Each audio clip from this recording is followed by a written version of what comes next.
Do you have any idea what their defense is going to be, given the fact that the judge has basically taken away their defense? Am I the only person in the world talking about attacking the timeline, Do you have any idea what their defense is going to be, given the fact that the judge has basically taken away their defense? Like, am I in crazy? Challenge the timeline of the murders. I mean, am I in crazy land? But that's fucking crazy world. What's the strategy today? Winning. Whose motherfucking hair is that? What's the strategy today? Winning. The consensus has been challenge the timeline of the murders.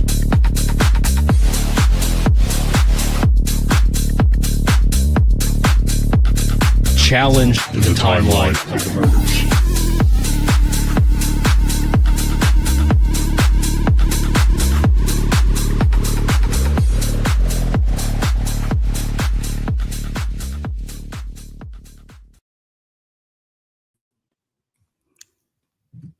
Welcome. Hi. Hello. Welcome to R&M Productions, everybody. It's so good to see you, Yellow Jacket. Yes, we've missed everybody. I know. Everybody looks so grown up. So why are we back? What are we doing here? What are we going to talk about today? I don't know. In probably about 15 minutes, we're going to be asking ourselves that same question. Why did we do this? Hello, everybody. I love you all. I'm probably going to skip all of our hellos because literally everybody that we love is here. So I don't want to go through all of that because I want to jump into what we're going to be doing tonight because it's really exciting. So hello, everybody. We're very happy you're all here. Anything you want to add, Courtney, before we jump in? No, just y'all. No, nothing in particular. Okay. So tonight we are going to be showing some new, never before seen evidence, if I'm not mistaken. But before we do that, we are going to be talking about the case of the state of Indiana versus Richard Allen. And this is a wrongful conviction case. And Richard Allen was sentenced, he was convicted of 2 counts of murder in November of last year and sentenced to 130 years for a crime that we believe he had nothing to do with. So, having said that, we also welcome all opinions here. We are not going to try to convince you ourselves. We're just going to talk about the facts and the evidence. And yeah, so let's jump into it. What do you think we should start with? We could do a little primer, I suppose, about Ange and I are we're gonna do a ballistics tonight. We're gonna do some stuff. We're gonna show you some stuff. We're gonna talk about some things, probably poorly, but we're still gonna try to talk about them. DB, I'm sure, is in the chat somewhere, along with several of our favorite men in the world, and I'm sure they will help us along if we say some weird stuff. But so I can give you the explain like I'm 5 version. There was one piece of physical evidence that the state of Indiana brought forth to charge and later convict Richard Allen. One piece of physical evidence, and it was the magic bullet. So at the crime scene in the woods where police were running amok, where hunters had been out there with guns for generations, one unspent bullet was found near the victims, between the 2 victims, smushed down into the dirt and leaves. This bullet, they said, matches to Rick Allen's gun, which is not a thing. That's not a science. You're not going to find any scholarly articles that are talking about comparing unspent rounds and matching it to a specific firearm, perhaps a class of gun, perhaps a type of gun, a brand of gun, maybe, if they've been machined, manufactured, and that leave classic telltale signs. So this bullet, they believed, had been chambered and then ejected from a gun 3 times. There was markings on it from various tool marks inside the bang bang that would leave marks on a bullet, even if it's not fired, even if it's just chambered and then ejected. We had always heard very early on in the case that the FBI did not see any trace value whatsoever in this bullet, meaning that it was never going to trace, it was never a piece of evidence that was going to trace back to a specific person. So it caught me off guard when this was the only piece of physical evidence brought to the table. But it gets worse. It actually gets a lot worse. So we know they were comparing apples to oranges with Rick Allen's gun, because we know that whenever Melissa Oberg, the ballistics specialist, the firearms examiner for the Indiana State Police, whenever she went to compare the markings, she did chamber and eject bullets from Rick's gun. She did it many times with many bullets at multiple strengths and tried to do it as hard as she could. And per her words at trial, it did not make any markings that were sufficient for comparison. So if she had stopped there, her findings would have been inconclusive.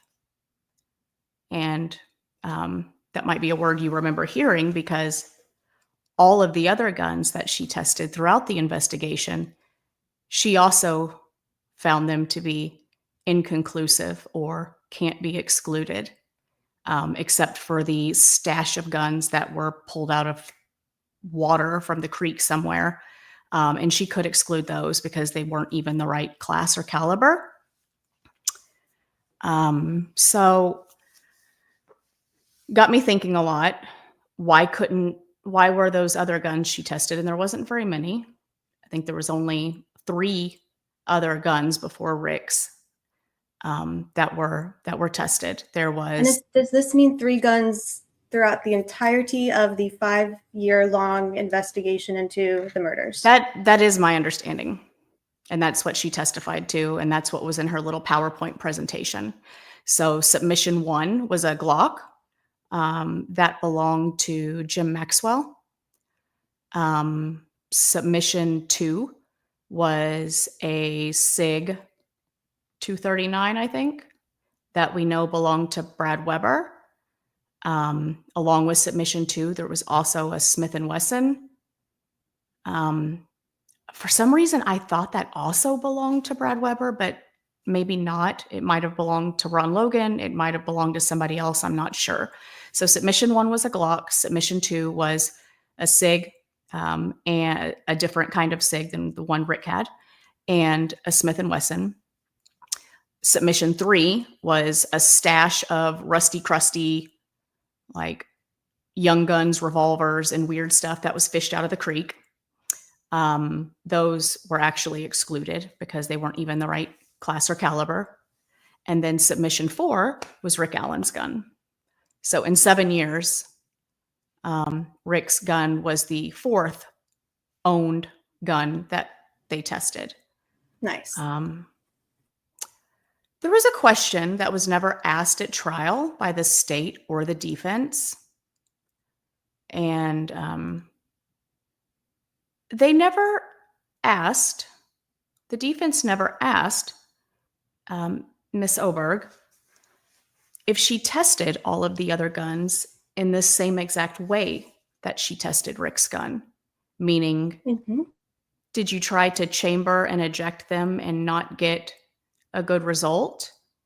And then when you didn't get a good result and you would have found it inconclusive, did you then fire it out of the damn gun? Weird. Do you want to just play the video? Yes. Which one should I play first? I guess play the new one. The longest one? Yeah. Okay. So the first one we're going to play then is going to be some excerpts of an interrogation between Jerry Holman and Rick Allen Is that the one you're thinking of, Yellow? I'll start with that one. You do whatever you want. Okay, we're gonna play You do what you want. excerpts of Lieutenant Detective Jerry Holman interrogating Richard Allen on October 26th, 2022. And the excerpts from this video, it's not an easy watch because it's a little bit ridiculous, but we're just gonna play it. I might play the whole thing. I might skip around a little bit, but here we go. So, handguns, as you know, probably, you may know more about them than I do. I don't know a lot, but they're very specific as far as the characteristics of the gun. So the firing pin is different from your firing pin. The extraction device is different from my extraction device. And they're basically, what the lab has told me is that they're like fingerprints. They're specific to that gun and that gun only. Okay.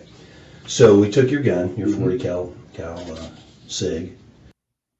Wait a minute. They're like fingerprints, Courtney? Is that necessarily true? It's like a paternity test. It's like DNA, basically. Okay, gotcha. And we sent it down there to the lab to have it match with an item that we located on February the 14th when we found the girls. Okay. And that item was a 40 caliber Winchester round. We found that at the scene. Okay. The extraction marks on that round match your gun. Perfect. So My captions are wrong, but he actually says no, they don't. He doesn't say perfect anyway. Okay. no, just hear me out. I'm just trying to. So this is the round. Okay. Those are the extraction marks. That's the best picture of them. There's actually 3 of them. That's the same round that we found. Okay. And like I said, the methodology that they use is scientific, and they were telling me, and this is the report. You can read it if you wish. I don't need to read it. Okay. Well, I'm just trying to help you. You know, let me tell you something. Okay. You know, the prosecutor and the other investigators, they want to see you lock you up, throw away the key. I don't think you're ridiculous. Just listen to me for 2 minutes. Let me explain this to you. I'm on your side. I talked to you a little bit out there on the scene. I know you mentioned a couple times you don't want to be the fall guy for this, but all the evidence, you say you're out there, we have witnesses out there, we have your vehicle, we have experts.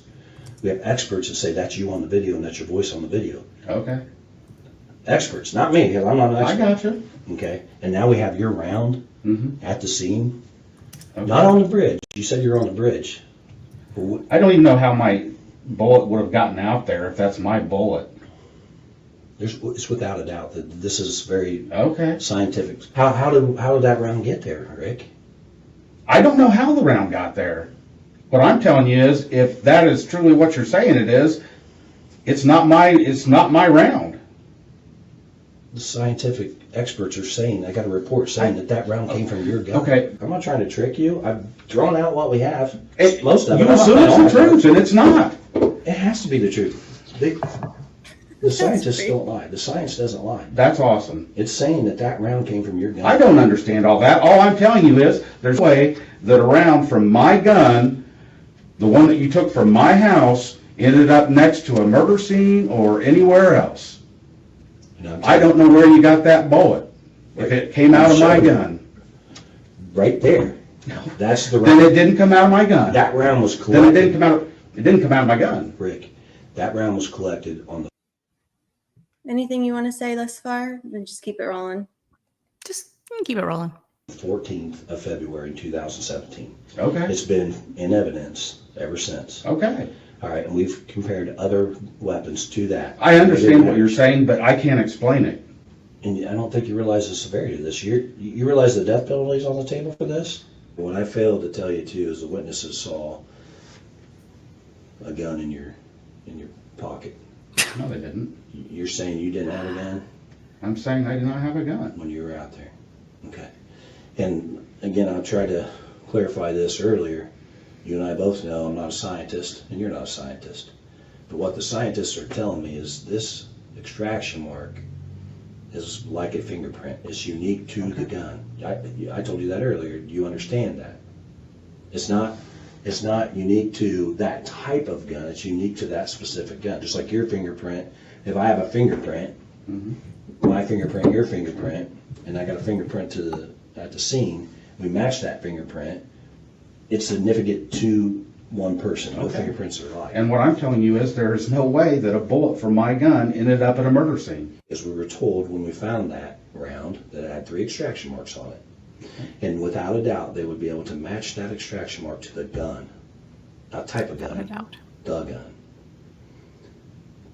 So we've taken multiple guns down there, and they have not matched to those extraction marks. Mhm. Your gun does, 100% without a doubt. It's in this certificate of analysis. The scientists say that the marks on that gun match your gun. And I'm telling you, it didn't happen. I didn't shoot anybody. I've never even pointed a gun at I'm not anybody. saying you shot anybody. I'm saying a fully intact round from your gun is on. And I'm telling you, that's not possible. It is. It's not. How's it not? Because I wasn't there. You were there. You said you were there. I told you I was on the trail. I didn't tell you I was at a murder site. This round is telling me you were there. You didn't. I don't care what it's telling you, You didn't honestly. lend your gun to anybody. I don't know what you want me to tell you. I'm not going to sit here and tell you something that's not true so you can feel better about this. I already feel good about this. Okay. I feel good about what the experts are telling me. Okay. I feel good about the scientific evidence. I feel good about the witness statements. I feel good about everything. You and I both know what happened. The evidence clearly is indicating. Now there's some missing pieces, and I'm going to find those missing pieces. Okay. And it would be easier if you helped me find those missing pieces. Oh my God. I'm not going to sit here and tell you I did something I didn't do. I don't want you to. I told you that. That's exactly what you want me to do. What else would you want me to do but tell you I did it? And I'm not going to, because I didn't. I've never been around those 2 girls in my life. You were on the trail that day, I was on the trail that day, and I told you and that. they walked right by you, according to witnesses. No, they didn't. I never even seen them. So is there a reason why you have this round in your little keepsake box? Ugh. In your little keepsake What kind box. of ammo did you have for your SIG? It's a junk drop No. box. Laser? I don't know. I'm telling you.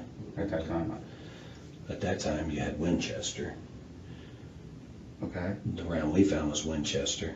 The ammo you had in your gun and for your gun at the time was Blazer. But this was a Winchester. It says right there, Winchester. Same exact. So we needed to have a bullet exactly like the one from the crime scene in your house. And it was just in this keepsake box. It's amazing. Wow. That's pretty remarkable. It's like magic. I know. I'm just giving you an opportunity. Like I said, your wife's being honest. Please stop giving I me know. She says every. So if you have one chambered, and what I'm saying is, if I have a round chamber, which I do, and I rack this gun right now around a fully intact round will pop out. Correct? I assume. Well, that's what's happened, and you didn't realize it. Okay. And that's why that round's there on the ground, Rick. And this is your opportunity. And you say that you don't want to this and Can you that. please stop giving me opportunities? I'm not going to sit here and tell you I did something I didn't do. Okay. I'm just trying to figure out why your round from your gun was 6 inches from those girls. And I'm telling you that's not possible.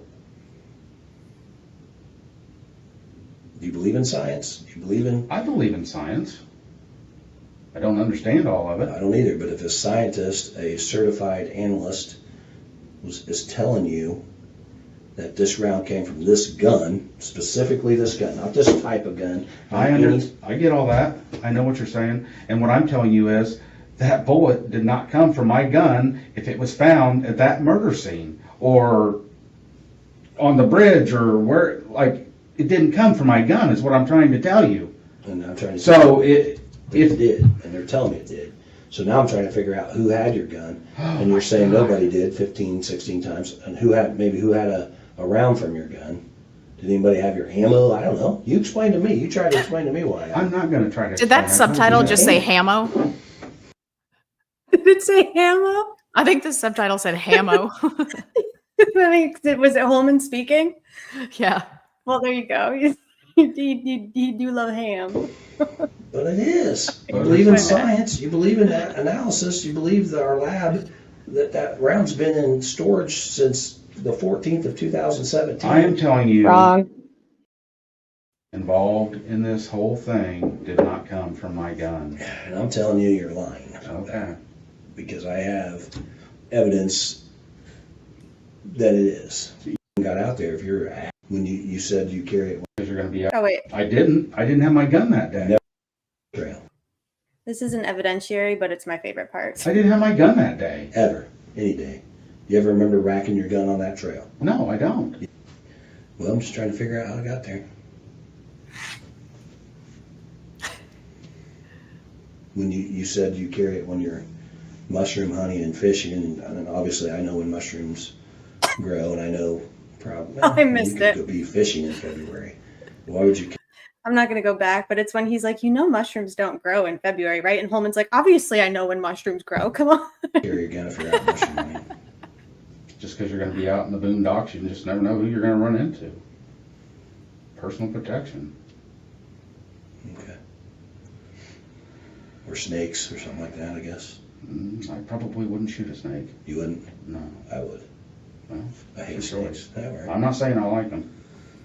I guess I'm quicker than a snake. I can get away. I know you probably watched, you said you watched Dateline, all these fancy shows. I'm not trying to trick you. I'm just giving you some Dateline and all these fancy shows. All these fancy shows. of the evidence that we have against you. And I'm telling you that that's not possible. Well, I can't, I'm not making this up. I showed you. Yes, you are. I can't make it up. This is a legal document. Item 16 Legal doctor. Any other evidence that was identified as being cycled in the firearm of item 314. Item 314 is your gun. This is a Item very 16 prestigious is the round we award. found out there on the ditch bank next to Liberty's Ditch Foot. bank. and, That round compared to your gun. and I'm telling you that didn't happen. That I'm it's telling not you possible. that. I don't. So you think I've just typed this up? You think I'm just? You're saying it happened. I'm not denying you're saying that. What I'm telling you is there's no way my bullet was found near a murder scene. It didn't happen. And I showed you a picture And I can tell you, of a round, a Winchester 40 caliber round, right? I've got nothing to work. Any other evidence that you have is obviously not going to point at me. I mean, It is. The okay, expert witnesses, the witnesses, all of it. I don't believe that. I've not once said that you're making. Which is the analogy I got from the lab is it's compared to a fingerprint. It's unlike anybody else's. Okay. Because these extraction marks, if they got my SIG 40, if I had a SIG 40, I have a 45 and a 9, but if I had a 40, it wouldn't match to If my I had gun. one, And we they found might. multiple 40 caliber guns down there testing on other people that cooperated with us. Three. Okay. And Three, it doesn't Jerry. match to their gun. So that's why I'm telling you why we're here. One reason why we're here today is because your gun matches to this round that was found out there. I can't make that up. I'm not lying to you, Rick. I can't. That's unethical. I can't go take It's obviously what you think. What I'm telling you is It's not not what I possible. think. It's what the evidence is telling me. I can't lie to you. It's unethical. Well, I'm gonna make this story up. But somebody was out there and jacked around out of their gun. I can't make that up. It without just the occurred evidence to me. that indicates. It just occurred to me how heavily he focused on the bullet in the gun during this interrogation. It's Yeah, literally, it's literally, I guess, all he That's really it. talked about. It's all they had. It's all they That's had. it. And there's a reason they haven't tried to compare any other guns since 2017.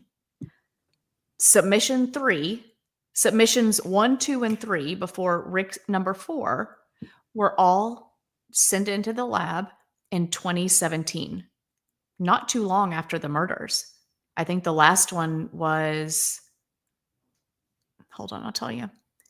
The last one before Rick's was, oh, never mind. I don't have it on this. Sorry. It was in 2017. Now, why do you think they stopped looking at anybody else's gun in 2017? Why do I think they stopped looking at anyone else's gun?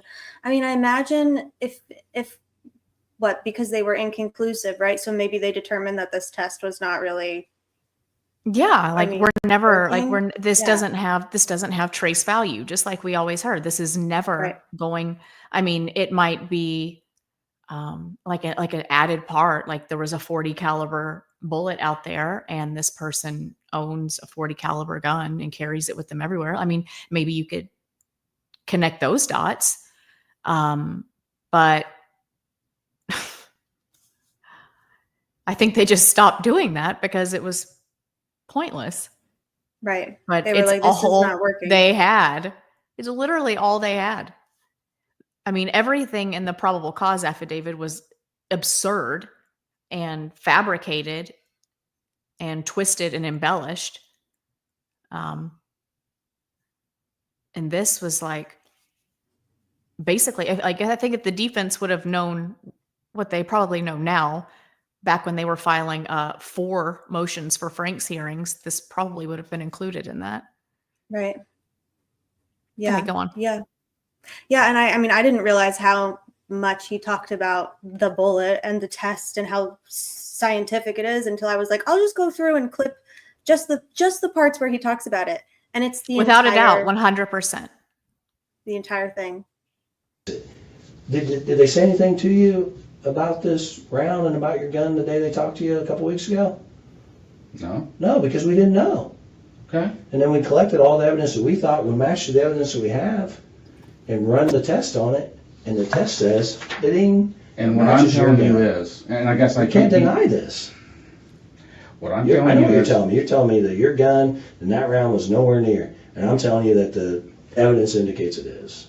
Yes, you do. Indicates. there is no way that evidence is going to show that I did Right this. fucking here, Rick. You got one piece of evidence I got that I multiple can't pieces. explain. Multiple. I'm not showing you my whole fucking hand here. I don't care. Yeah, you are. I'm You telling should you I'm care. done And talking. now you're gonna drag your fucking wife and your daughter through this because you're too fucking bullheaded to get out in front of this and admit that you made a mistake. And whatever the fuck happened out there, we'll never fucking know because you're too big of a fucking So- bullheaded. Go ahead. So tell you I did something Tell me that the I truth. didn't do. I just can't ever get over the fact, this is almost done. I just can't ever get over the fact that Rick de-escalates Holman multiple times throughout this interrogation. It's wild.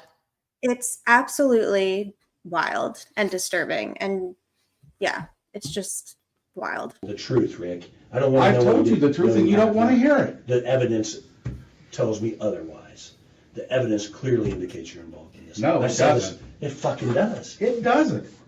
I'm telling you that there is no way that a bullet from my gun was used in these murders. And I'm telling you that we had this fucking round on I February the understand. 14th, 2017. It's been secured in a fucking laboratory. And we've tested other guns that people that we... I understand. Oh yeah, I we're love gonna that see. for you. We're gonna see a little bit about. We've tested other guns. He keeps bringing that up. He keeps bringing that up. We've tested multiple. We've tested lots of guns. We've tested lots of other guns, and they didn't match. First of all, they were inconclusive or couldn't be excluded, and pretty soon here we're gonna see why. Yes, I can't wait. Understand I'm what you're telling her. saying. I want her to hear this, I Rick. understand what you're saying. What I'm telling you is I can't explain something I don't understand. Oh, the scientists That's not explained it possible. for you. The lab analysis analysts have explained that for you. They're saying that this round, without a doubt, came from your gun. Without Then a you doubt. told you've me. taken it from somewhere else then. Because it's not possible. I did not take it from somewhere else. It was logged in. It was taken as a photograph. You think we fucking went and stole your fucking round and threw it down by a fucking dead girl's foot?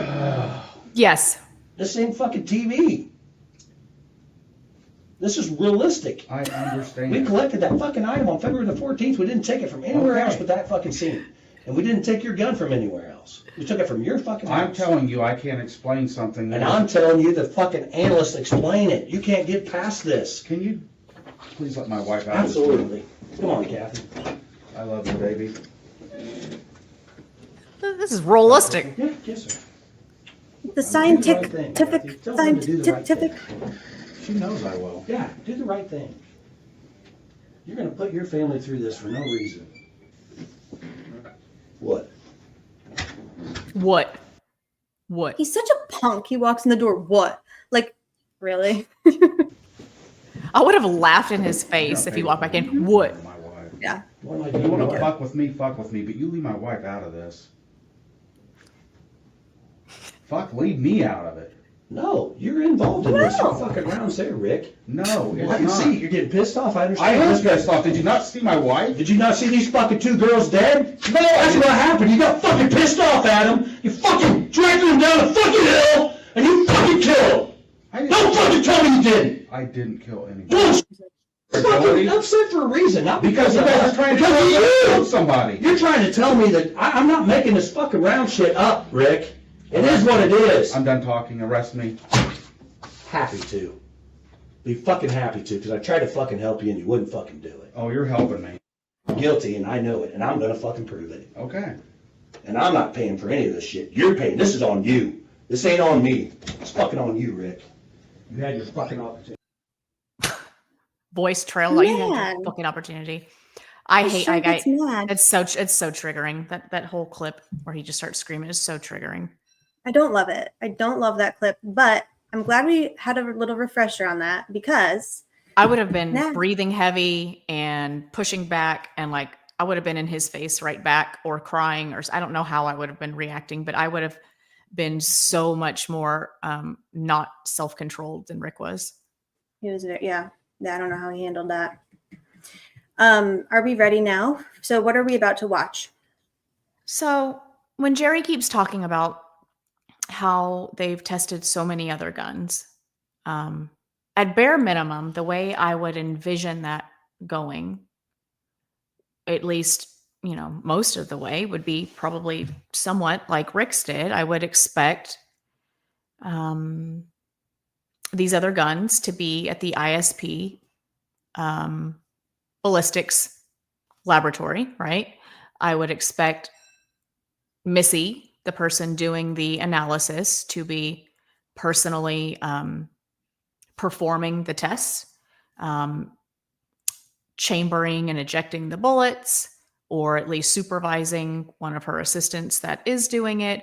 I imagine things like I've seen on, I don't know, TV shows. I imagine things like I've seen on CSI, where they have a special room where they do this and everybody has like lab coats on and it's all very sterile. And I guess I just pictured something different than what we're going to show. All right. So this video is from when again? I don't think we get the date in it. Do we know the date?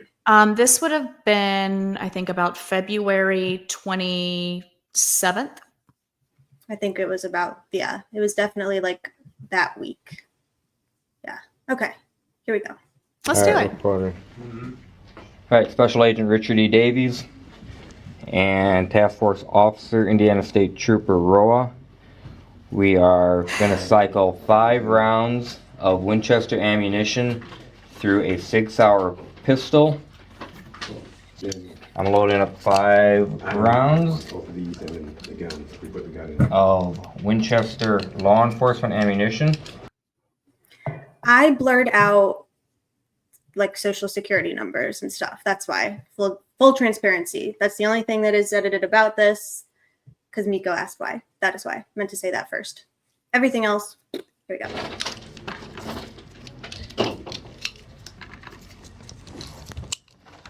Okay.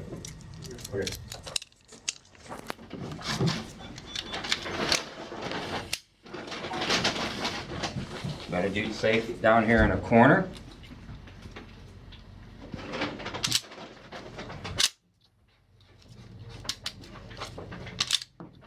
One, 2,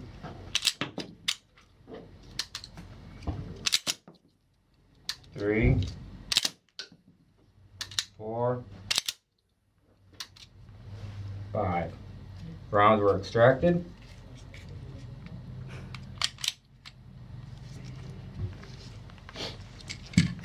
Just for comparison's sake, I will do one of the rounds 3 times.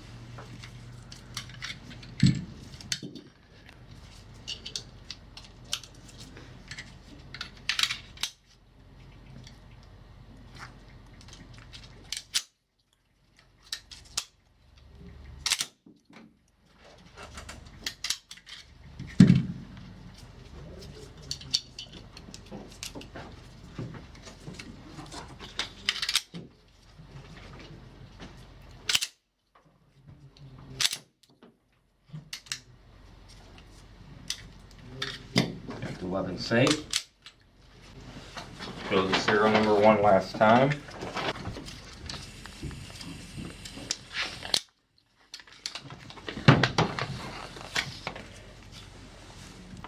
Okay. Bullet that was struck 3 times.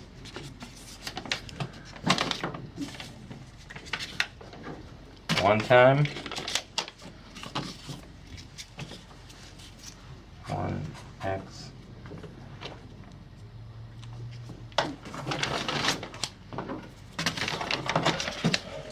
One time.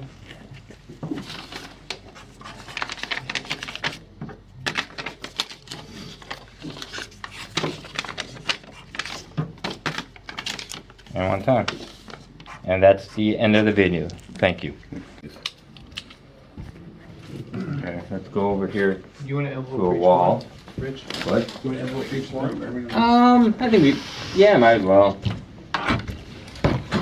Okay. Yes. Yeah, I think so. Straight out of the box. 9 Unless I repackaged them. I hope I didn't. I'll say if you need some, I've got some in my car. Okay. Tell me when to start. All right, go ahead and start. Do you want to say what you're doing? Is this going to be video? Okay, what I'm going to do is No, on the camera once I start recording. Are you gonna say who you are or whatever? yeah, I can do that. Try to get the. Can you see the serial number on there? It's on the other side. On the other side. There we go. Okay. All right, ready? Let me know when to. Dude, we might have to do it again. Play back. Can you play back? What the heck?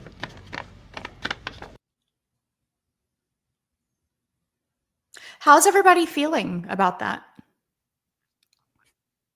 Great. Really good. Really good. Right off the bat, Rich Davies is not any kind of certified ballistics specialist, firearm examiner. That obviously was not a lab. Missy Oberg was obviously not personally conducting those controlled tests. It's clear that Missy at some point received envelopes. This is in the PowerPoint presentation she showed at trial. She received a brown paper bag with 5 manila envelopes, each containing a test bullet from item number blah, blah, blah. And you saw on the table them packaging up bullets in 5 small manila envelopes.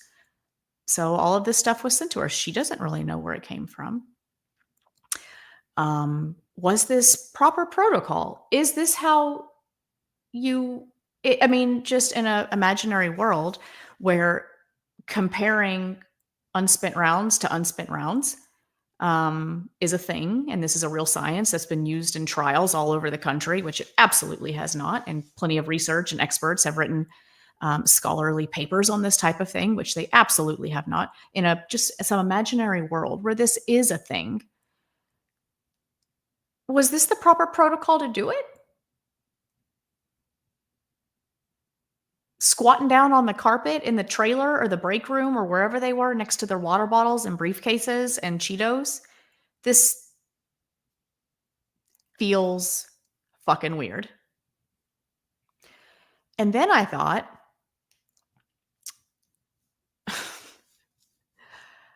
like, did Missy Oberg, like, how much did she do on Rick's gun? Who handled Rick's gun before it got to her and before she analyzed bullets? Did she actually do the test fire of the bullets from Rick? Like, I don't know a lot of things. And then the most horrifying part, I think, was the realization that every gun that they tested and said was inconclusive in 2017 or could not be excluded, this is how they did it. They didn't fire a round because the chambered bullets were inconclusive. She deemed it inconclusive. She did an apples to apples comparison, deemed it inconclusive, and moved on. That was her report. That was her certificate of analysis. I did apples to apples. I compared bullets that had been chambered in this gun to the bullet from the crime scene, and the results are inconclusive, which is the exact same thing she said at trial about the chambered and ejected bullets from Rick's gun. They didn't leave marks that were sufficient for comparison. If I had stopped there, my findings would have been inconclusive. So I fucking fired him out of his gun. Did she do that for any other gun? Any of the other 3? Because we've established Presumably that not. they tested 4 throughout the entirety of the investigation, right? Right. And that's even knowing now how important that bullet casing found at the scene was to them, right? It's the only piece of physical evidence, allegedly physical evidence, that they've got. And they only test 3 guns before they arrest Rick Allen, or before they take his gun in 2022. Okay. It's very bizarre. But only Rick's gun was fired, and then we're comparing an unfired round found at the crime scene with the fired rounds from that were fired out of Rick's gun, and nobody else's were fired. That's interesting. And I read through Andrea's transcripts exhaustively, and I even sent her a message a few days ago just for my own peace of mind. Like, hey, I've looked through your transcripts from your recap days, and I haven't seen any mention of this, so I just wanted to ask you. And she was real nice, and she went back and checked her notes, and she confirmed that she does not remember and did not make any notes of the defense at trial ever asking Missy Oberg if she compared fired rounds from any of the other guns that she tested. Why were all these other guns inconclusive? Why couldn't they been excluded? Maybe they tried. Maybe it was met with objections that Goal, of course, allowed. Like maybe they tried to go there and it was shut down. Maybe there were some sidebars that happened that shut this conversation down. Who knows? But there's no trial record of her being asked how her findings were inconclusive on the other guns. And I'm pretty sure it's because she properly tried to compare them the same way she did Rick's initially, which was, I can't make a comparison on this. There's no marks for me to compare. It's almost like their theory of what the killer allegedly did, or what occurred at the crime scene to deposit that unfired round at the crime scene. It's almost like their theory as to how that happened doesn't make any sense. It doesn't make any sense. And watching Rick whatever Davies trying to even him ejecting the 5 test bullets, like that's a just slip. Like it's stupid. It doesn't make any sense, but they needed that to be the thing.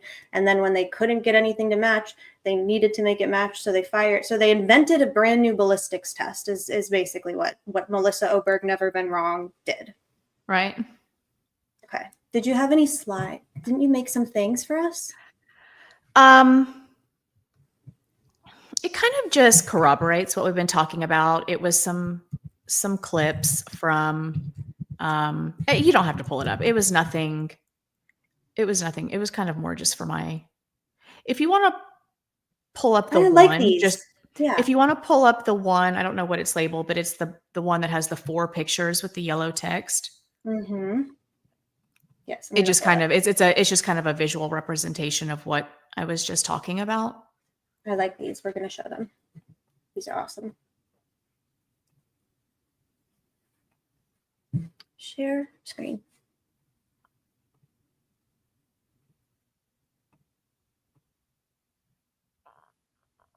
Let's see. So I'm going to zoom way in. Okay. I don't know if you can see that. I should throw out that just for transparency's sake, this being Jim Maxwell's gun, I don't believe this was ever said at trial.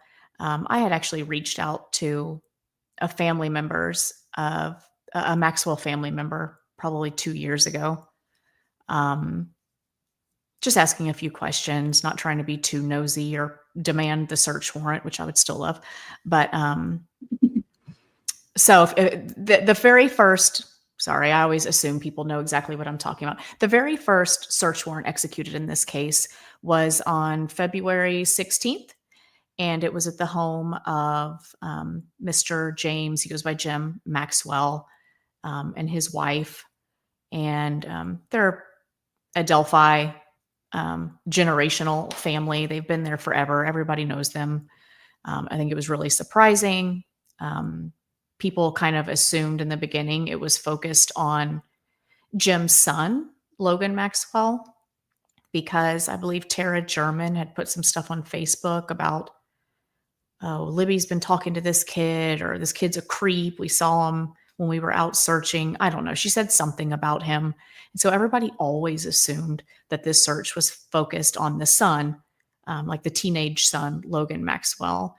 So I kind of just reached out to a family member, just in the frame of reference that I think, Logan's been dragged through the mud. I don't believe the search was focused on him. I don't believe people are right what they're saying about what led to the search. And he was like, yeah, you're spot on. The search was because of Jim, who's very elderly now, if he's still even alive. It was focused on Jim because somebody had called in a tip that they saw him at a gas station in town the morning of the murders, and he was dressed like Rich Guy. And so without even verifying if he had an alibi or if he was working, which he was clocked in at work at the time, all day. They stormed his house. I say they. My understanding from what this family member told me in the beginning was it was kind of ISP and FBI were a unit, and then they were doing a lot of butting heads with Carroll County Sheriff's Office, who technically had jurisdiction. So in the beginning, in the very early days, the FBI and ISP were together. And they just kind of stormed in, guns a-blazing, searched his whole house, took stuff, took cars, took his truck, took his gun. And the family members, this is a very long story to get to my point. The family member told me they wanted Jim's Glock. They took his Glock. So that is my basis for saying this first gun they tested that was a Glock was Jim Maxwell's. That was a very long story to get to the point. It was a perfectly wonderful story because it's information that none of us had prior, and it sheds a lot of light on what was going on early on. I mean, the 16th of February, that's like right after, and their basis for that search was he wore similar clothes. It's just very interesting. So, yeah, thank you for sharing. So what does this mean? This was the first submission. The findings from that, what Oberg said on the stand, her little certificate of analysis after analyzing the Glock was that it could not be excluded. Okay. Then next we have submission 2, which was both. This was, she said at trial, given to her on February 27th and February 28th. And I know this SIG is Brad Weber's. All that tracks with the timeline. I don't know whose Smith & Wesson they would have had on February 28th. It could have been Ron Logan. But they didn't even do his firearms search then yet. You're right. And had they probably would have. Right. They didn't. They probably just would have given him one of their guns and told him to have a good day. Yeah, right. Exactly. Right. So I don't know who's that. I don't know if we know. They never said at trial. Oh, so Andrea reported that she thought the Smith & Wesson was the property owners, Ron Logan, but maybe she was saying property Logan, Brad Weber. I'm almost certain that they took 2 guns from Brad Weber. That's what Deeb is saying too. That sounds right. Yeah. Yeah, I think so. So I'm not. Yeah, I couldn't find anything to source it. Yeah, they very well both might be his. I know one was taken in his car when they did a neighborhood canvass and stopped him and had a conversation on the road at his car. And I mean, I don't mean to focus any of this on Brad Weber. It wasn't the point of the video. Brad Right. Weber, they actually never even obtained search warrants for any of this stuff. They took Brad He Weber's just let him- DNA. They took yeah, his he let him do gun. it. They did a full extraction on his cell phone. And that paper you had blurred out in the beginning was basically his consent to let them do that. They never obtained search warrants for it. Right. And had he, I mean, let's be real, he probably should have made them do that. Absolutely. But he didn't. And I mean, I don't know how you feel about it. I feel like it seems like he was like cooperative, and obviously this means nothing to me. Whether it matches or not means nothing to me. Tells me nothing. But we saw how they tested it. Right. And by they, I mean Melissa Oberg did not test it at all. She might have done similar, like there's like a level 1 analysis that she talks about in her PowerPoint. So like a level 1 analysis, she receives a firearm for any reason, whatever you're trying to compare it to, whether this is a gunshot crime, whatever. And there's just basic steps you go through in this level 1 examination. And part of that is firing the weapon. Make sure all the parts work. How does this gun operate? Has it been modified in some way? So there is test firing that happens, but she never indicates that she did test firing to obtain cartridges for comparison. In fact, I mean, I know that opening statements are not evidence, obviously, but at the very least, didn't Andrew Baldwin in his opening, or maybe it was during jury voir dire for jury selection, didn't he even explicitly say apples to oranges, apples to something else? Like he seemed to suggest that she didn't. Right. He was just kind of casting shade on the entire testing process of comparing an unspent round to a spent round. I just think it was a really big miss to not take that a step further and point out that not only is this crazy non-existent science, but it was literally only done for Rick's comparison. They didn't do this for anybody else's.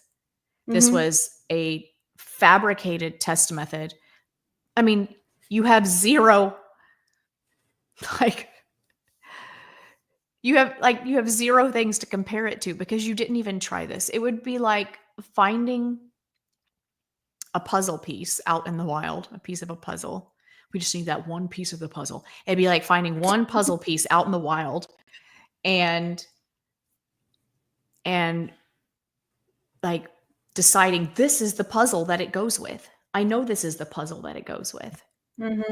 But you didn't gather any other boxes of puzzles or any other brands of puzzles to see if maybe it would have worked on that one too.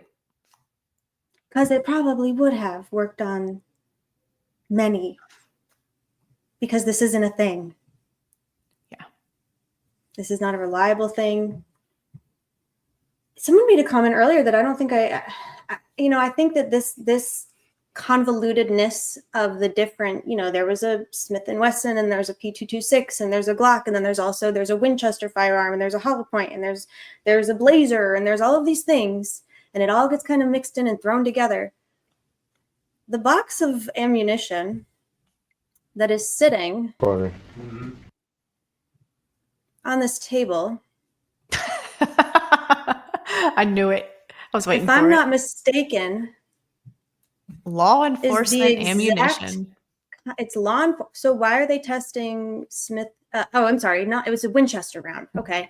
So they're conducting this test with law enforcement, Winchester ammunition. Ammunition, if I'm not mistaken, isn't that the same ammunition of the magic bullet that happened to be in the magic hope box? Shown up. Wow. Hey, and do you know who oftentimes chambers and ejects bullets in their guns? Do you know who actually has a logical reason to do that all the goddamn time? Like literally every day when they go to work or come home from work or put their gun in a safe or walk into a courthouse or like whatever they're doing. Do you know who chambers and ejects and recycles into the magazine bullets literally all the fucking time? Oops. Cops. Oh. Ain't that cops, something? they chamber and eject bullets all the goddamn time. And you know what they do? When they eject, they take them out and they put them back in the rotation in their magazine. Why would anyone? Why would a regular old Joe Schmo? No, not our Joe Schmo, just a regular old Joe Schmo. Why would a regular old Joe Schmo who doesn't even really carry their firearm that often or use it really at all? Why would they?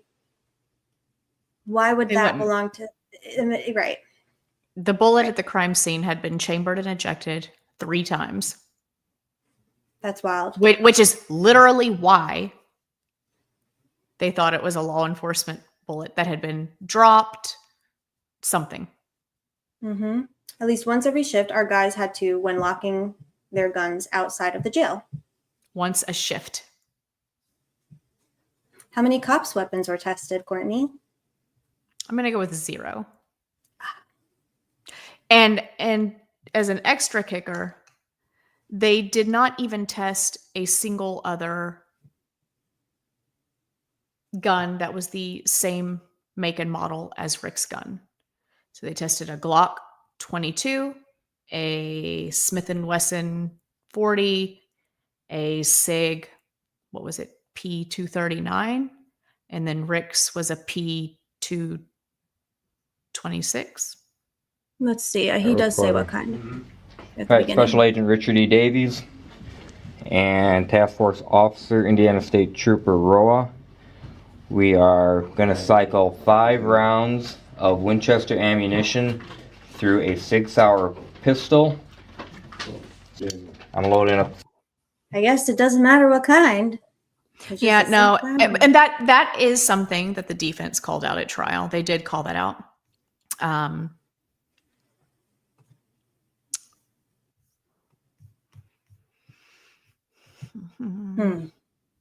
This just where is it? Yeah, so That's essentially, just yeah, great. Oberg did not compare fired bullets to any firearms except for Rick's. The defense, part of Andrea's notes. Hold on, let me find my notes of her notes. We actually didn't test it against another SIG P226. We tested it against a SIG P239. We tested it against a Smith & Wesson M&P, and we tested it against a model of Glock. So they didn't test other bullets that had been fired from any of those guns. They also did not test another SIG P226. It's just, to call this bad science is an understatement. This isn't even in the realm of real science. They made it up.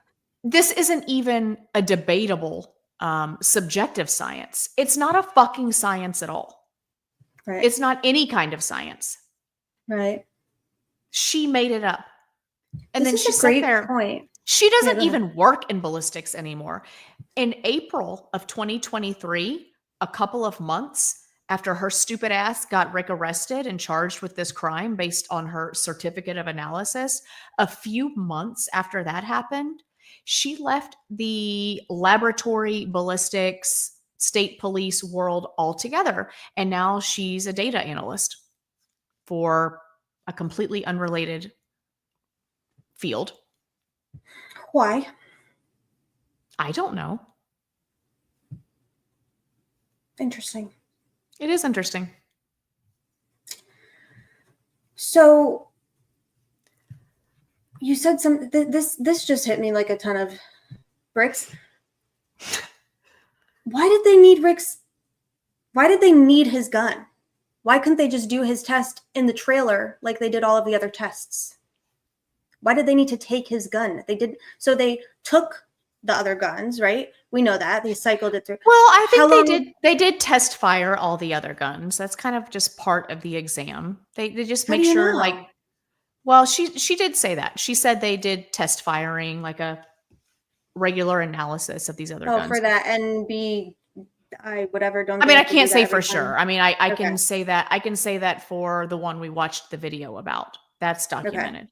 But they test fired it. I can't say it for all of them.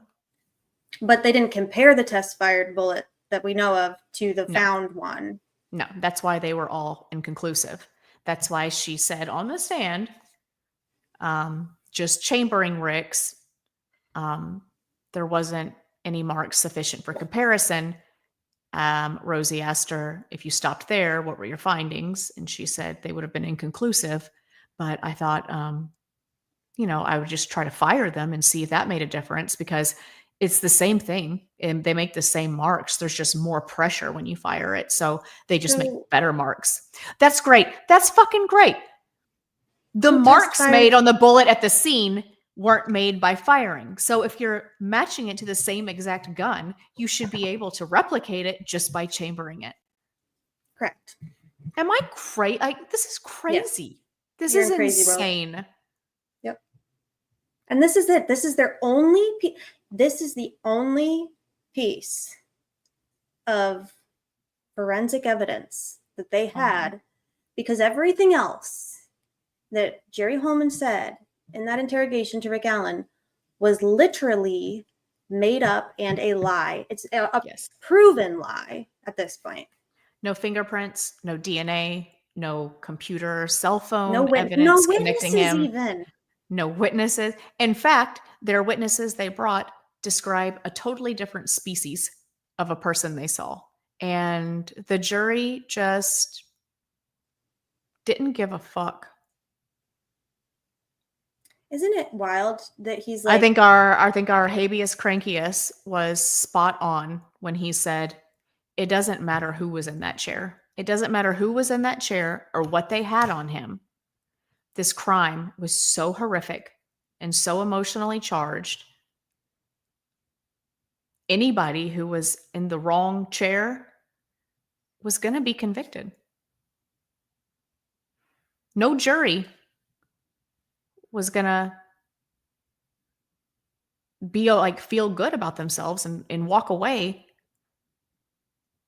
with even like the shred of a thought in their mind that we're letting go the person who did this. Despite that, plenty of reasonable doubt existed. And the instructions are clear. The instructions are crystal clear, beyond a reasonable doubt. And they had it every single step of the way. 100 times more than the Karen Reed case. Every single element had a mountain of reasonable doubt on it. Jerry Holman in that interrogation said the words "without a doubt" 7 times. without a doubt. I can't lie to you. It's unethical. That would be unethical. It's literally all the doubt. That's all it is. All the doubt. So I'm having a hard time understanding then. So Melissa Oberg was the forensics examiner in 2017 as well. She also examined the ejected rounds that they sent to her, the ones in the Cheeto room, right? They sent them off. Presumably. Okay. Presumably. So we don't have the certificates of analysis for those, but her testimony at trial seems to indicate that she had a hand in all of those. We also don't have a video of them doing anything to Rick's gun or bullet or anything in the lab, right? Mm-hmm. You would think that that would exist for their most important critical piece of forensic evidence. You would think, isn't that weird? If they're gonna film their process and their methodology in the Cheeto lab, why are they not filming? Isn't it weird? Documenting. Isn't that bizarre? Methodology. Isn't it bizarre that nobody asked for that? I'm thinking somebody made a comment. Somebody made a comment a while back. I think it was Veruca Saltz. I just remembered that name. It was spelled funny, but it was Veruca. And she made a comment about maybe Gull excluded third-party ballistics witnesses or something like that. And actually she did. Technically she did, because the defense did have a man named William Tobin slated to testify. They paid him, they deposed him, they had him run analysis, and he is a very controversial figure. He is actually the best suited person to weigh in on an opinion in this case because he is please don't make me pronounce this, metallurgist. He's a Metallurgist. He's a metallurgist. He's a metallurgist. I think I said it right. You did. And his CV is a billion pages long. He investigates train crashes. He investigates building collapses. He investigates and gives his opinion on anything that happens where there's an element of metal coming into contact with another metal. That's what a metallurgist does. So you would use him if you needed to perhaps examine And on metal and metal. that was found and had extraction markings on it made from metal scraping metal. Yes, because part of Oberg's cute little PowerPoint, my favorite slide on there says, what is it? What is a tool mark? One of our friends photoshopped Jerry's face on that slide in the PowerPoint. It says, what is a tool mark? And it very clearly says it's what happens when a harder object comes into contact with a softer object and it, leaves some sort of impression on it.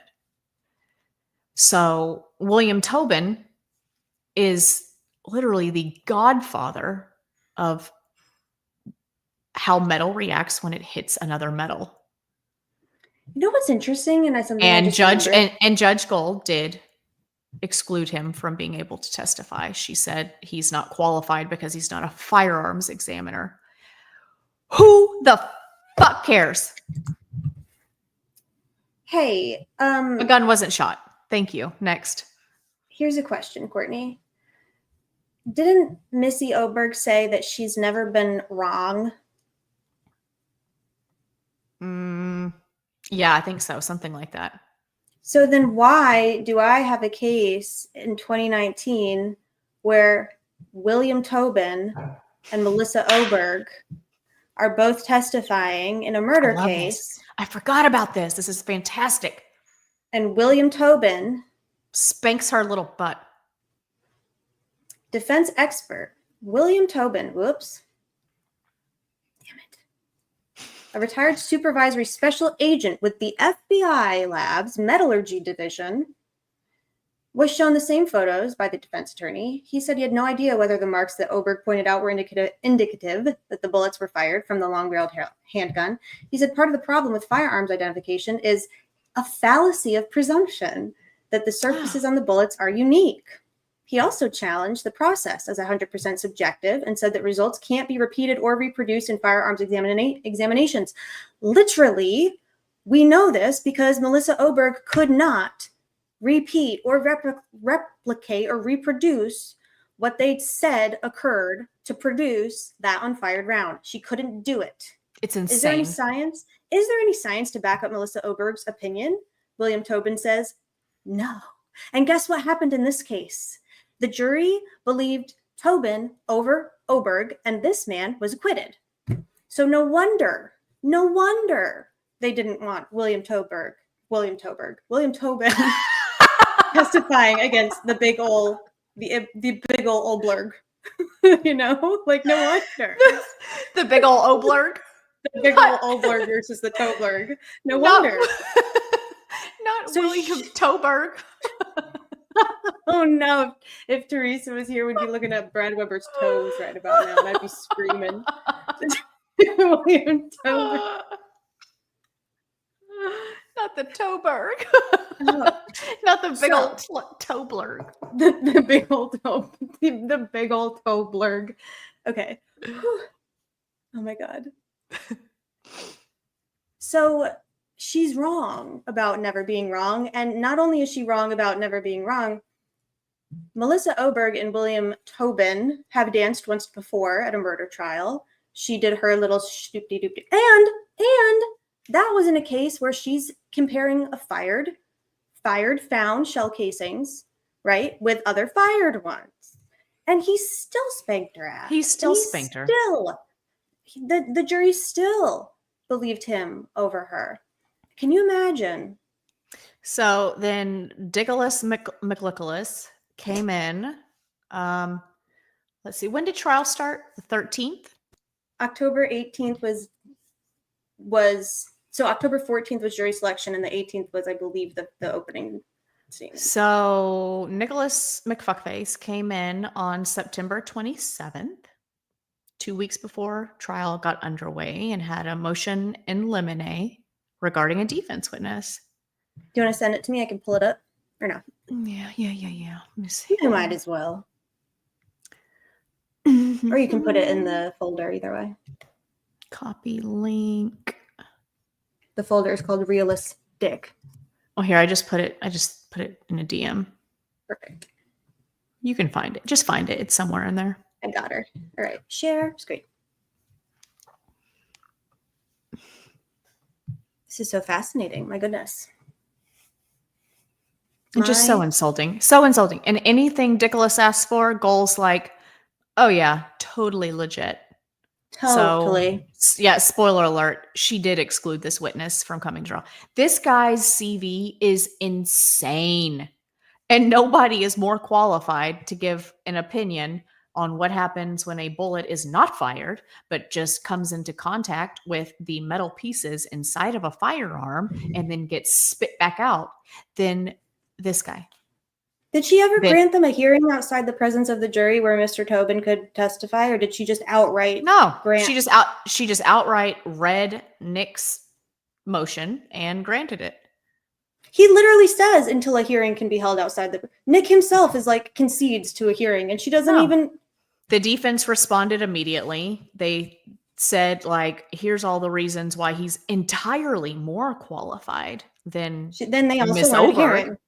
Right. And the judge was like, we'll allow Eric Warren to come. So they actually had two people there to counter the ballistics. They had Dr. Eric Warren, who is actually like a ballistics certified firearm examiner, similar to Oberg. And they had Tobin. And they allowed Eric Warren to come, but not Tobin. So they deposed Tobin on the 20th. They did. And on the 20th. Not a week later, they're like, shit. Fuck. Not a week later, they said, holy shit.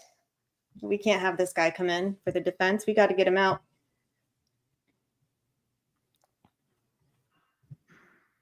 Oh, wow. Wouldn't it be nice if we had this deposition, which is literally a public exhibit at a trial?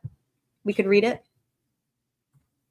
Hey, Michael, lawyers. Yeah, I thought so. They never asked for a hearing and they never made an offer to prove it at trial. Love that. Love that. Love. Cute.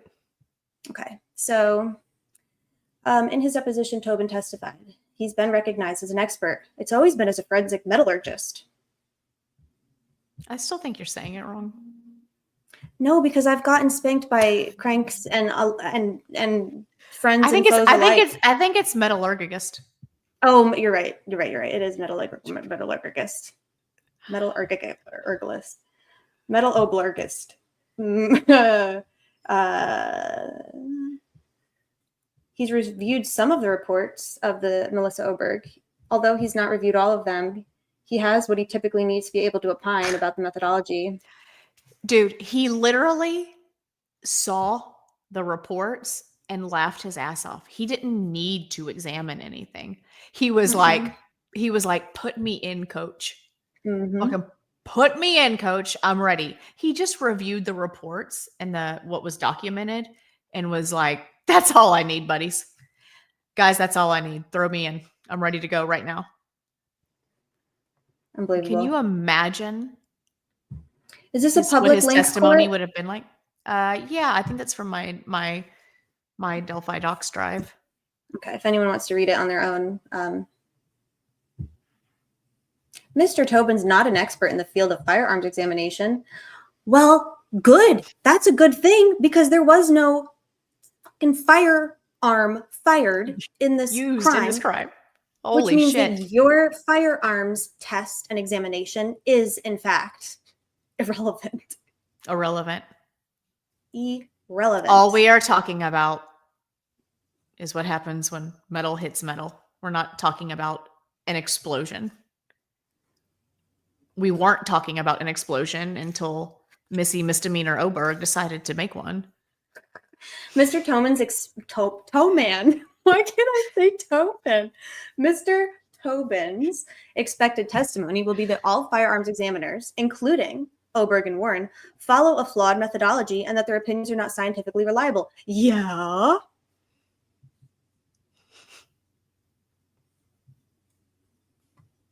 Correct. He's not an expert. It's going to be, finally, the probative value of Mr. Tobin's testimony would be substantially outweighed by a danger of confusing the issues and misleading the jury. We don't want the danger of the jury having doubt. Hey, do you have the order handy, Yellow? Yeah. Which one? The one where do you want the defense's response to this? Or do you just want her order? Well, I mean, yeah, either one. We can do both, but I really want to know what. Well, I guess we can do both. Copy link. Calling him Toman. I don't know why I keep calling him William Toman. Toblerg. Okay, I just sent you the defense's response. Okay, let's see what we get here.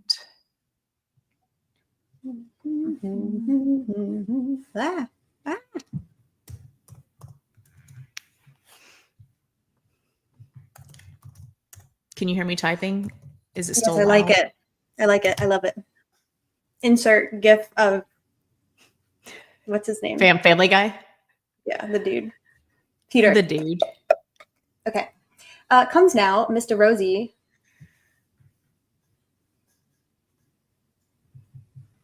Mr. Tobin is a 27-year veteran of the FBI with 24 years of experience at the FBI laboratory and an expert in forensic metallurgy.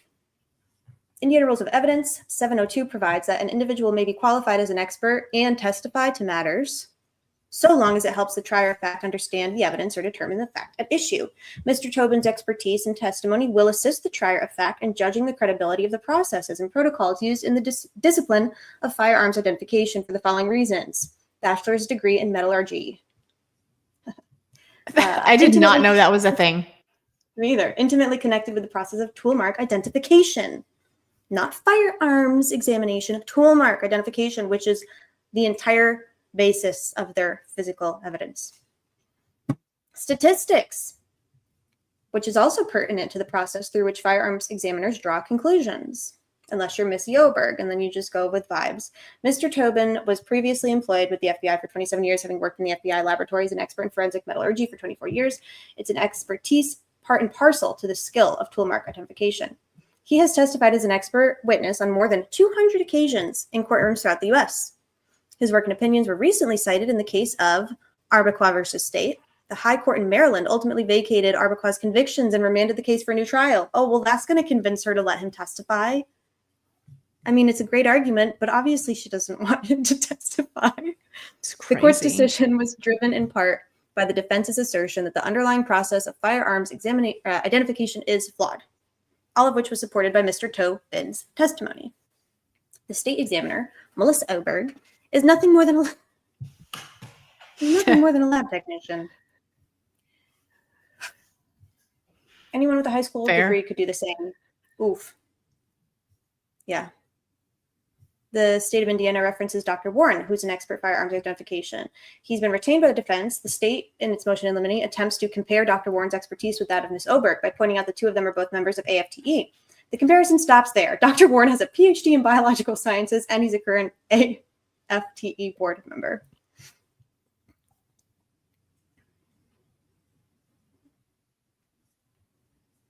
The state took Dr. Warren's deposition on October 3rd. Did they do two? Oh, Dr. Warren. I got you. I was thinking it was Tobin. On October 3rd. Okay. During Dr. Warren's deposition, he acknowledged that an academic background in metallurgy, a hard science, would be helpful in understanding the process of firearms identification. Okay. Why are we still talking about Warren? Oh, Dr. Warren testified that the critical community within which Mr. Tobin associates has been helpful in moving the firearms identification forward by pushing for new and better processes. Finally, Dr. Warren testified there is a healthy debate in the industry as to whether or not the findings of firearms examiners should be inadmissible in courtrooms across the country. And in fact, there is movement towards examiners being less definitive about their conclusions in the courtroom. Yep. Here's all the reasons that he's amazing. Judge Gohl also entered a confidential order on January 24th of 2023 authorizing $5,000 retainer fee for William Tobin. Isn't that funny? So then, so she changed her little mind. Yeah, almost 2 years later, or a year later. Yeah, almost 2 years. Almost 2 years later. Yeah. Wow. Okay. And then I'll just screenshot the order. I had to find it. I had to find it in All Eyes stuff. DB says, I have read Dr. Warren's studies and they're very critical of the field. Yeah, probably because he's a scientist and he's like, whatever we're doing ain't that. And we need to do better. Here's the judge's orders. I just pasted a picture of it from All Eyes on Delphi. I had that on hers. All Eyes on Oblurg. All Eyes on Oblurg.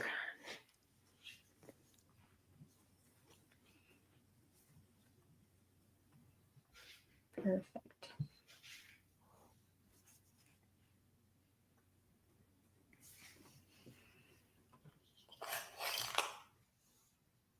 This shit just makes me want to kick a wall down. I'm not even joking around. This is a great question. The trauma I have from just watching all this play out and just taking L after L after L for years on end. Like it's so like just revisiting it is so scary. It's just really unsettling to revisit it. I absolutely hated rewatching that interview because I just kept thinking to myself, not only is this the most benign, innocence unscientific thing, innocence supporting piece of video I've ever watched, right? But the jury saw it and they still came to the decision they came to. So that's the bummer. Here we go. It's like our habeas cranky said. It doesn't matter who was in that chair. The crime was so bad and so like emotionally charged that whoever was in that chair was going to be convicted. Habeas Crankius also said something else very astute and I believe to be true, which was the crime was so bad, anyone sitting in the chair would likely be convicted, which is why you need to either solve it and prove who did it or bring forth irrefutable evidence that excludes your client. And that's all. That's all. So this is the order that Judge Goldberg wrote on October 22nd. And this is one of her more robust orders. Most of them just say, nah. Oh, I hate it. I hate it already. It's triggering me. Can you read it? It is triggering, yeah. The court having she entered this order on October 22nd, by the way. This is midway through trial. The court, having taken this matter under advisement following a hearing conducted, I guess they did have a hearing on October 17th, a hearing after trial was underway. So they would have had or this the day hearing before. on the day between voir dire and opening statements, which right. Was Tobin there? No. On a hearing, it was probably just somebody coughing in the courtroom and her being like, that's enough. On October 17th, on the state's motion in limens regarding defense witness and the defendant's response filed October 7th, and having heard and considered the arguments of counsel and defendant's exhibit D through G. Oh, I want to figure out what that is. Now finds that Dr. William Tobin is an expert in the fields of metallurgy and has been recognized as an expert in that field by several courts of various jurisdictions. Dr. Tobin is not a firearms expert, has had no training in firearms identification, and has never conducted a firearms examination. Who cares? Specifically, Dr. Tobin did not examine the evidence in this case. He doesn't need to. The topic of this witness's testimony does not go to an issue before the jury. The fuck it doesn't. and lacks relevance. Bitch. The court therefore grants the state's motion in limits and finds Dr. Tobin's testimony to be inadmissible. Rot. R-O-T. Rot. Wow. So what's interesting about the order is that not only does she eliminate out their expert, but she also makes a I guess it's not sua sponte because Nick McClellan did bitch and moan and whine about it in his motion in limine. She probably told him to. She did, of course she did. She decides that metallurgy is irrelevant and that only a tool mark expert, but they weren't trying to say he's a tool mark examiner or a tool mark or a firearms. Sorry, they were not trying to say, my bad. She says he's not a firearms examiner. He's never done one. They weren't making the argument that he is. Like, they never made that argument. What I would have liked to have seen. He's a metal dude. He knows a thing or two about metal on metal. So how's that? What I would have liked to have seen, I guess, although I don't know, maybe they did. It wouldn't have fucking mattered, honestly. But I would have liked to have seen them make more arguments about why firearms examination in this case is actually less relevant than metallurgy. Like, why didn't they say anything about? I'm not trying to do a Monday whatever with the football, but I'm just saying, like, a Monday wide receiver. Yes, a Monday linebacking, but I'm trying to say, like, she didn't even Brad Rosie was right. She didn't know anything about the case, and she just decided that, well, if you're not a firearms examiner and you're not in the AFTE, then you have no relevance here. And it's like, huh? No Tobin, but they can have corrections officers be psychologists. Wow, what's up with that? I guess we'll just let it go.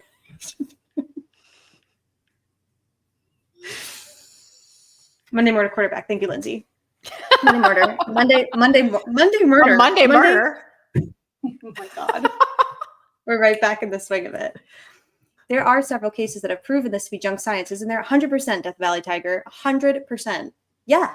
There's 100 cases that have proven fired ballistics to be junk.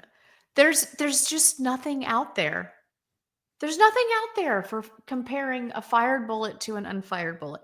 It's just, I even asked the chat element OP. I asked the chat element OP to find me. Hold on. I'll tell you what I literally asked it. Tuesday afternoon linebacking. Michael says Monday morning. Monday. This one's hard. Monday morning metallurgy. Exactly. I put in the AI machine. Are there any scholarly or professional articles that discuss a forensic ballistics comparison of a spent and unspent cartridge? Answer? Chat element OP says it thought for 5 seconds. That's cute that it throws it out. Yep. It thought for 5 seconds. It's like, there isn't much peer-reviewed science specifically comparing those things. Most of the scholarly research focuses on spent cartridge cases, which bear strong tool marks, firing pin, breech face, extractor, and are well studied using both human examiners and quantitative methods. And then it gives like some statistics, blah, blah, blah. It gives like a whole laundry list of statistics. And then it says, but none extend to unfired cartridges. It's sparse and anecdotal. There's little to no mainstream forensic journals on matching unfired cartridges to a weapon. However, some case notes and technical comments hint at the challenges. There is a link to a Reddit post about an appellate case, People versus Perez 2019, involving magazine lip marks to an unfired bullet. And then there is a Delphi-focused Reddit post talking about this. That's what AI could find on sparse and anecdotal commentary on this matter. Anecdoberg. There is a gap in scientific literature. All formal forensic ballistics research, NIJ, NIST, PMC, deals strictly with expended fired rounds. When it comes to unfired dummy rounds, the literature is essentially silent. There are no large-scale validation studies or error rate data supporting comparisons of ejector or magazine marks on unfired cartridges. Conclusion. Yes, there is robust professional research supporting forensic comparisons of spent cartridge casings, which is highly debated, under fire all the time. I believe Maryland doesn't even allow ballistics evidence anymore, right? Was it Maryland? State Turner, isn't that the Turner guy? Oberg, the silent witness. It says, no, there is almost nothing in scholarly literature backing comparisons of unfired cartridges to a particular firearm. And this evidentiary gap highlights a significant limitation in the Delphi case, where the state relied on an unfired cartridge as the sole physical evidence and did not test it against similar firearms. And like you have said before, where is everybody in the field of ballistics? Where is their outrage and their outcry about what this psychotic woman did at trial? The precedent she just set. The door she just opened up. Why is AFTI and all of these professional organizations and people that are the top of their class in this field of ballistics, which is already being challenged and under fire all the time as a bullshit subjective science? Where are all of they? Why are they not freaking out about what she just did to their field of expertise? Because they didn't get to see it, so they don't know about it. That's probably one part.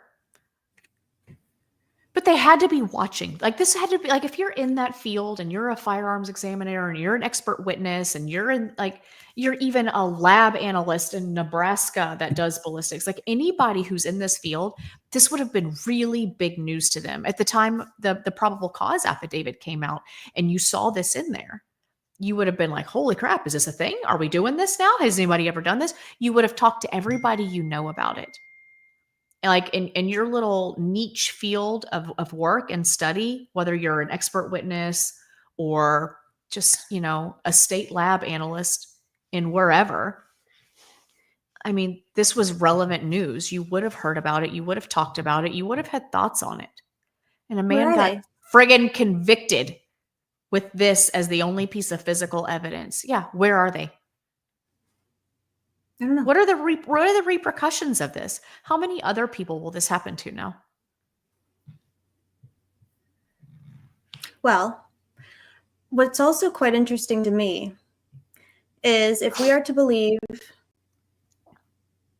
Juror, And I'm sorry, I don't mean to interrupt. And No, go Anna ahead. Lissette, you are correct. We talked about that at the beginning. His gun, and actually every gun that Melissa Oberg tested in this case before getting Rick's was deemed inconclusive or could not be excluded. Her words, not mine. So yes, you're correct. So then we've also got Juror saying, well, you know, we weren't really too like worried. We didn't really give the ballistics or the bullet much weight. What did you That's give weight? all there was. She And it also was said they didn't give the nonsense. confessions much weight. What did they give weight to? He looks and sounds like Bridge Guy. Bullshit. How I many agree. people were excluded, were tipped in and excluded for the first couple of years because they were in writing 5'6" and don't match the physical description of the unsub? I don't know, but we should probably find out, and we should probably come back and talk about exactly how many. The van was a problem. You're right, Michael. We should come back and probably talk about sometime how many people were excluded based on being too short or not looking like the description or etc. Weren't they excluding people who were 5'6"? Yeah.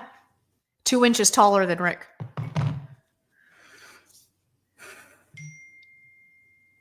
Interesting. Isn't there? So, okay. We are also going to talk about another thing that we're not going to talk about tonight.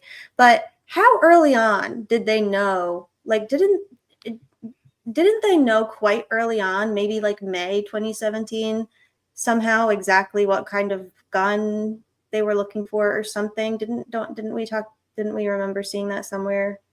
Or just Mhm. the kind? Okay, we'll come back to that, I guess. Yeah, we'll come back to that. But they did determine very early on that the bullet from the scene probably came from a Sig Sauer 40 caliber semi-automatic weapon. So you would think, almost like the markings left on them were class or subclass characteristics. yeah. And, so and it would it's never almost, match to a specific gun, but maybe more of a brand or a type. You know what I want to know? I want to do a subpoena dookie teekum of Yes. every single search that an ISP or task force member did for residents of Carroll County that perhaps own 40 caliber SIG semi-automatic firearms. I mean, I bet it's. I could just throw a number out there right now, and it would probably be so low. I mean, you got MMPs and you got SIGs. I have an MMP in my home right now. This But is if a you 40 caliber know, weapon. what I'm trying to say is, if they knew early on, they didn't. They didn't even look up how many Ford Focuses or how many. Like, give me a break. They didn't look this up. I'm going the opposite direction as you, Courtney. I'm saying sure they did. And then they found a tip. And the guy whose tip they found happened to own the exact kind of firearm that they needed to match the not even the class exact kind, characteristic. just the exact brand. Right. I'm doing a conspiracy, but I'm saying, like, they knew pretty early on that they needed a SIG semi-automatic. So I mean, it's convenient. It doesn't surprise me that they had boners about how this guy had to be the guy. Like, this has to be it. Like, I will even give these idiots the benefit of the doubt that they truly, in their heart, like, believed when this tip just like spawned out of Kathy Shank's uterus one day. They fucking decided that second that's it. That's all it took. That was the confirmation bias. This they was needed it. Yeah. Yep. I mean, I don't blame them for looking at all this and being like, holy shit, this is it. This is everything. This has to be the guy, right? He was the guy as soon as Kathy Shank. And then when because they just didn't know anything. It was like it was just like a needle in a haystack, a diamond in the rough. Like, it was just something they didn't know about, was never top of mind. It wasn't like this guy that they've talked about a billion times, and he was just right there. He gave them the most critical thing they needed, which was saying I was there that day. He has a 40 caliber weapon. He has a blue jacket and blue jeans. Whoa. Like, it's so many pieces lined up that they would never, ever, ever, ever be able to line up with anybody else, that I almost don't blame them from just getting just rock hard about this right off the bat. But when it didn't fit, and the DNA didn't match, and the cell phone didn't link him, and his wife said he was at home when I got there, like nothing was off, and he doesn't meet the physical description of not only what you think the unsub is, but also what all the witnesses describe. And when it all starts falling apart, maybe then you don't charge him. Maybe. Jerry Holman said, you're guilty of something, and I'm going to fucking prove it. And he wasn't joking. He's like, you're not going to confess to me now? I'll get a confession out of you. And he made that happen. He made sure that happened personally, with his living arrangements, where he went, which cell he was in, the conditions he was kept under, his suicide watch from day one, fucking with his wife. He made sure of it. I'll give you that much, Jerry. You made good on your word. Sure he did. You know what else is interesting? Well, now I don't remember. It'll come back to me. But we were talking about, what were we talking about? I I do believe that they decided the second that, you know, we're going to lose people on this part because it's a little bit conspiracy and less evidence based. But like I'm quite Keep talking. sure. I'll be right back.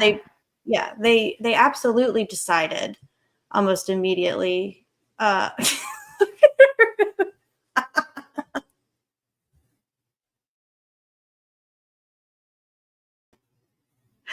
love it. I love it. Oh, so good. Queen Yellow. Yeah, as soon as they found the tip, you know, they decided he was the guy. He was the guy.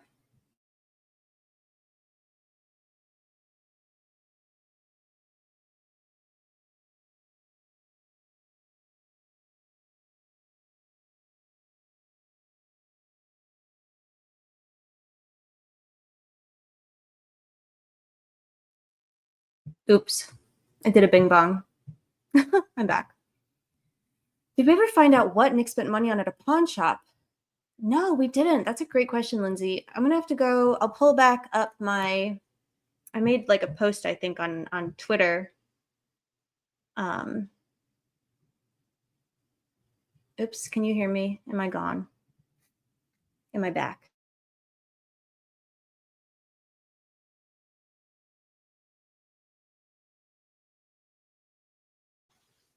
Am I back?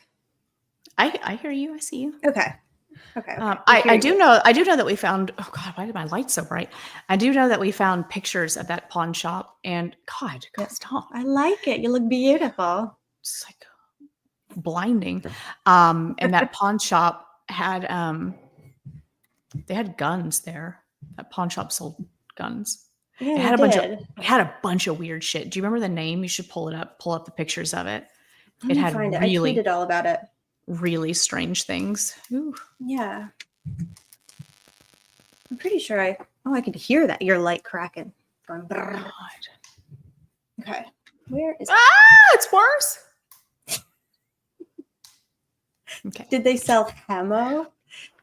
Yeah, it is very interesting to me that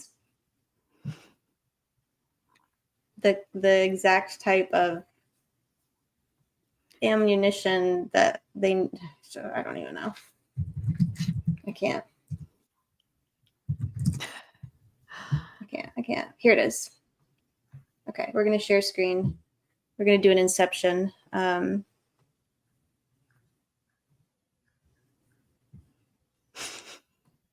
God, can you hear this? We got the. Dude, I love It's Always Sunny so much. Mm-hmm. Oh, we are doing an inception. Yeah, because I found, so here we go. 11/21/2024, the state requests the trial transcript of defense ballistics expert Warren. And then 5 days later, the state expenditure of $43. Gun magazine from Sisson & Son MFG Jewelers, a pawn shop in Flora. Gun magazine. Why? So they requested the transcript from the. I think DB suggested that they got it. DB suggested they got it because they were planning on using it as like a trial exhibit, like as an example. This is what a magazine looks like. This is a gun. But magazine. It was after trial. I don't fucking know. It was a month. It was 2 weeks after he's convicted. $43 for a magazine subscription, says Michael. Nice. Okay, so here's what I think we should do. I think we should wrap her up. I'm gonna post the video separate just so that people have it. Should we go ahead and throw this out there now that this video came from exhibits that were obtained in the making of the motion to correct error filing? Let's just go ahead and throw that out there. It's a great thing to throw out. Yeah. It's not a deep fake and it's not a leak. Right. It's things that were obtained in making filings in the trial record. So is it AI? Well, you deep faked it like a son of a bitch, is my understanding. Did I threaten and blackmail you for this exhibit or anybody? Yes. Clicks for Michael. You grunted and I huffed did and puffed and pouted. did a curse and yeah. I did a cuss. Chain of custody, please. Deep fake, not the same as Teresa. Oh, one more thing I want to say before we wrap it up. And I do want to just throw this out there again that Courtney and I, we're going to do another live eventually where we show another thing. Hopefully. Right? You know the thing I'm thinking of? Yeah, I think so. Yeah. Okay. We're trying to get a thing. We're trying to do a thing. We're trying to do a thing. So It's a good thing. It is a good thing. Teresa did say during whose live was this? Teresa, this might have been during Nick Starrow's live. But Teresa says, she was talking about the trial exhibits and the transcript and blah, blah, blah.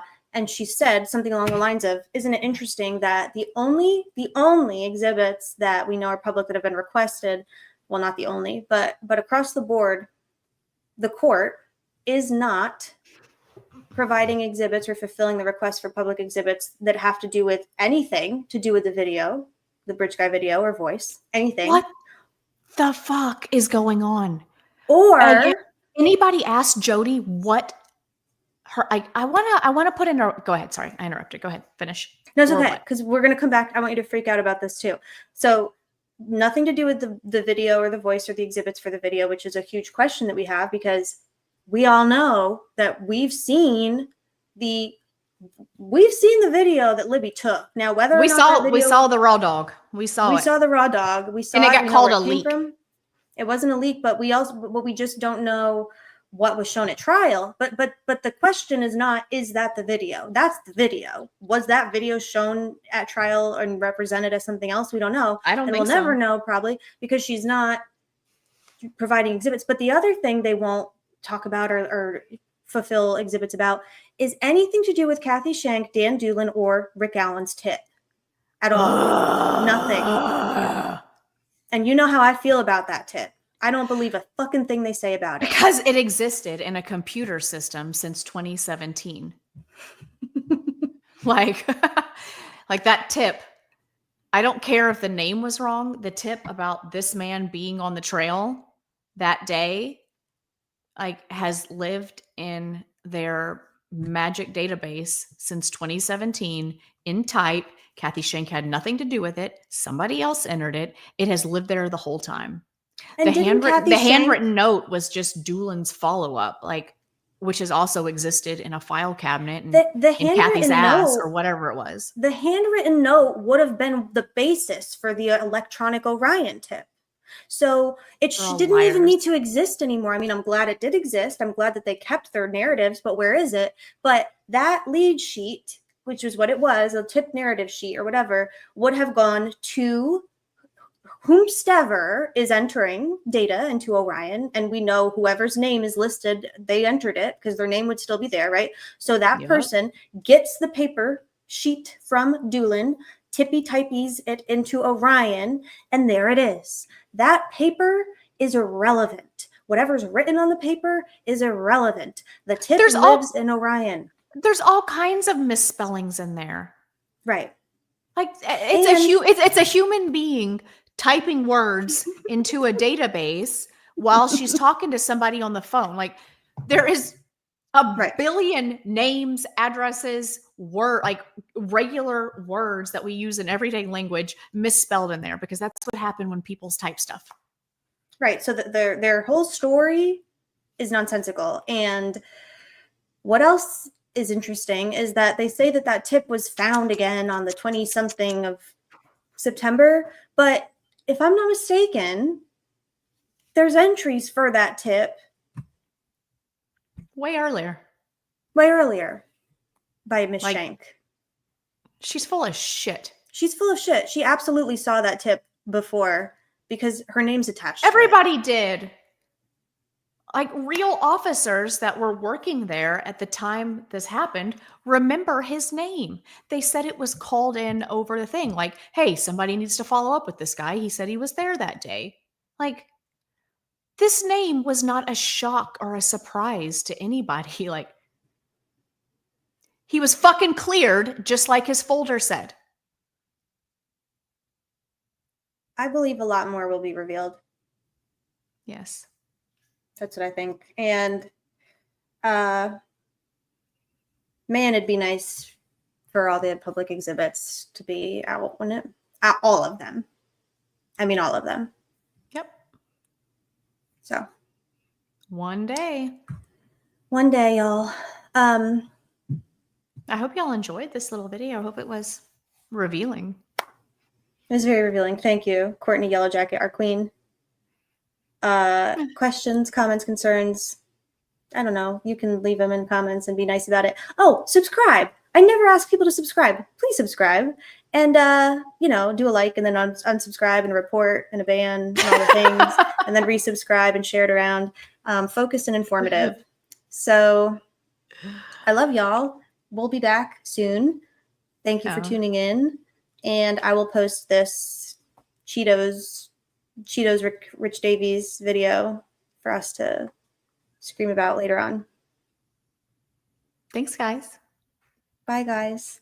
Bye. Irish goodbye.